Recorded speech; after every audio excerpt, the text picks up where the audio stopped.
Nagayaan kalaajeete maanguddoo nuti waan kunneen boonaaqiyyaayi nagayaan kalaajeete maanguddoo. Galma Odaa Bultuum keessa isaa daawwachuudhaa fi galma Abbaa Gadaa. Galma Abbaa Gadaati.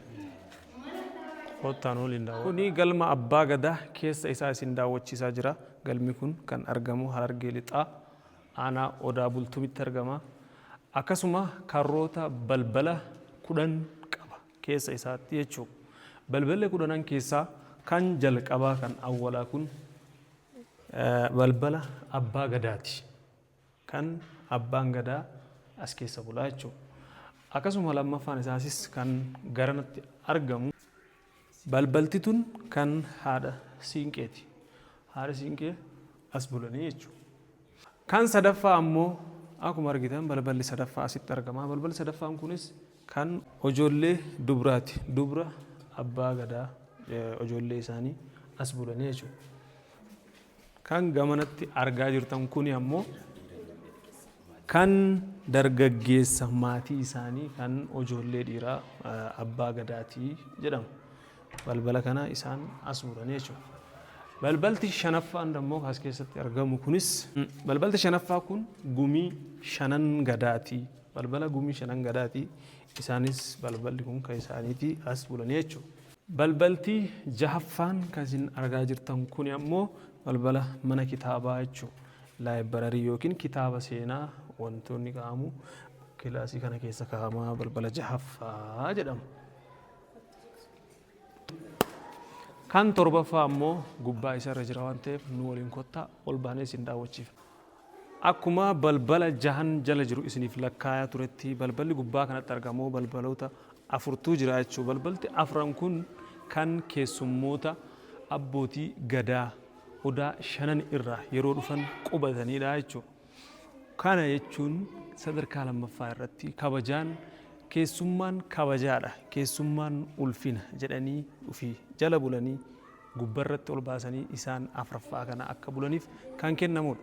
Kilaasiin as gubbarratti argaa jirtan kun 1 2 3 4 kan abbootiin Gadaa Oromiyaa guutuu irraa wayita baallii wal harka fuudhuudhaaf dhufan bulanidha. Oromoon aadaa guddaa qaba, seenaa guddaa qaba, kabajaa guddaa walii qaba. Bakka kamirraayyuu yeroo dhufu seenaa keessan baradhaa, qoradhaa, dubbisaa. Nagayaan kalaajeete maanguddoo nuti waan kunneen boonaaqiyyaayi nagayaan kalaajeete maanguddoo. Osoon Hararii deemu leenci waatiyyoo nyaate bokkise leenca maaltu bokkise aarifalii jiraanniyyaa yaada keemma namaa na bochise leenca maaltu bokkise aarifalii jiraanniyyaa yaada keemma namaa na bochise. Shanyii bishingaa jiroo shalabeetu maanshuu kumee gala ani daansirraa fuunjin harkeenya aarifalii nafsi yaatiyyaan gurguree gala ani daansirraa fuunjin harkeenya aarifalii nafsi yaatiyyaan gurguree gala.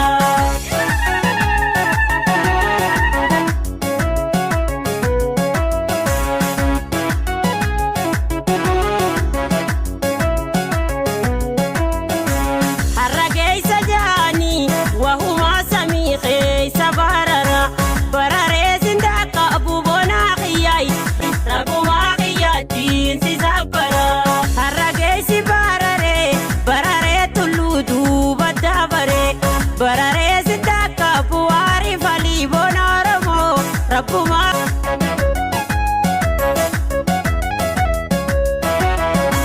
Bishingaa gammoojjiidha shukultu baqashtiidiyaayi ija keessa laaltee ngoroorini. Addisaa babaa gubbaa bakkisaa qayyeedhaa bawwaan jirtu gabbuu ijarraa kadhu lubbuutiyaayi bikkitaanii nyaata waa. Ilma Karrayyuuti. Baasoo Dullacha kaan ammoo sadii ja'ama warri baha Oromiyaa. Sadeen baha Oromiyaa tokko ilma Murawwaati, tokko ilma Qallooti, tokko ilma Humbannaati. Sadeen warri baha Oromiyaa jiru jechuudha. Balayyaan lameen isaanii eessatti hafan Arsii fi Karrayyuu jechuudha. Shanan bareentumaa jala kanaa jechuudha. Kan irraa dubbachuu qabda.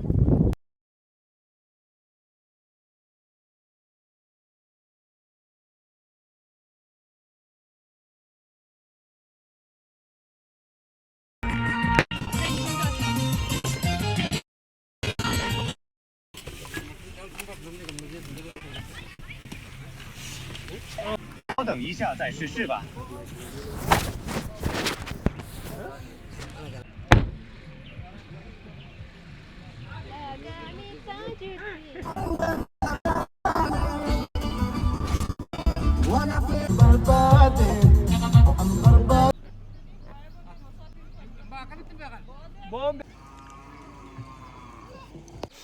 Yoo yaa faamilii ta'e akkam nagaa haa jirtu isiniin jecha daawwii guyyaa har'aa aanaa odaa bultum bakkee seena qabeessa bakkee seeraa fi heera gadaa wal harkaa fuudhinsa baallii itti godhamu bakkee akkanaa seenaa Oromoo keessaa bakkee guddaa qabu odaa shanan Oromoo keessaa odaa tokko kan ta'e odaa bultum akka daawwannuuf kan nu godhan bulchiinsa magaalaa Baddeessaa Galatoomaa isiniin jechuu barbaada hunduma keessan akkasuma kan nu waliin argamu itti aanaan bulchiinsa magaalaa Baddeessaa isinis Galatoomaa ulfaadhaa keessummummaa fi kabajaadhaan akkanatti haga asitti nu waliin dhuftanii bakkee Oromoo qabdu seenaa kana akka daawwatan akka kan nu gootaniif Galatoomaa isiniin jechuu galma odaa bultumitti argamna kan galma dhalootaan xiqqaa heeraan hangafa heerri Oromoo asitti tumame galmi galma odaa bultumii galma kana laaluudhaaf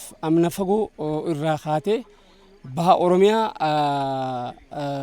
aanaa odaa bultum baga dhuftee daawwattee gaafa baalliitii fi gaafa sagantaalee biraallee qabnu akka dhuftee heeraa seeraa kana irraa barattu abdiidha qabna sababni isaa obboleeyyan keetii heera obboleeyyan keetiiti heera kana dhuftee barachuun dirqama keetii jenna.